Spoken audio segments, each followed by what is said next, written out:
Here's the very latest on the 5 o'clock advisory from Tropical Storm Elsa from the National Hurricane Center this morning. Winds remain at 65 miles per hour. The pressure above 1,000 millibars. The speed is half of what it was late last week. It was moving almost 30 miles per hour. This morning, northwest at 14. That'll take it over the island of Cuba and eventually in the Florida Straits later on tonight into the early parts of tomorrow. It's at that point we'll see what's left here of the structure of Elsa, as the land interaction today could take a toll on it. Matter of fact, the latest forecast from the National Hurricane Center shows some weakening before it re-strengthens back to a 65 mile per hour tropical storm sitting off of our coastline and then making landfall in the Big Bend of the state and weakening before moving through the Carolinas. Remember, this graphic is not an impact graphic. This just shows you where the center is forecast to be from the National Hurricane Center. We will be on what they call the dirty side of the storm with more moisture and that chance to see a tornado watch box issued for tomorrow. Wouldn't be surprised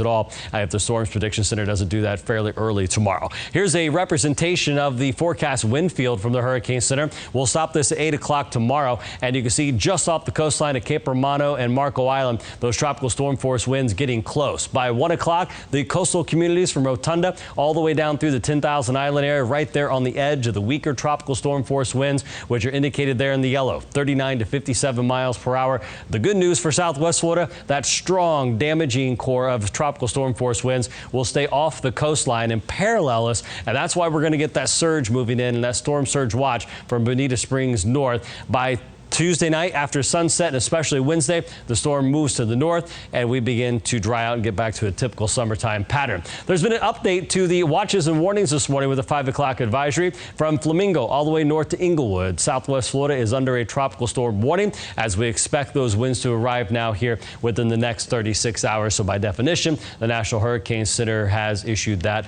warning for Southwest Florida. So here's the storm, and I want to show you what's happened here over the weekend. You see the path here south of Haiti, and I believe we have some video from both Haiti and Jamaica to show you what it looked like. This is storm surge from Cuba, and you can see those winds and waves crashing there on the southern coastline, and the government evacuated about 180,000 people there from flooding there with the storm. Now I want to move over to Haiti and show you some of the damage with Tropical Storm Elsa as it moved just south there. A lot of rainfall fell on the island of Hispaniola, and cleanup is already underway. And now it's Cuba and eventually the Southwest Florida coastline's turn to pick up some rainfall from this system. I want to get you back to the storm because eventually our tropical storm force conditions arrive here on Tuesday. With the cloud cover and rain, our temperatures will only be near 86. And then as we get back into the weekend, pretty quickly, just as fast as Elsa arrives, she'll move north and we get back to a typical summertime pattern here Thursday through the upcoming weekend. A lot to digest, a lot to get through. We have much more here coming up in the next 3 hours right here on Fox 4. Stick around.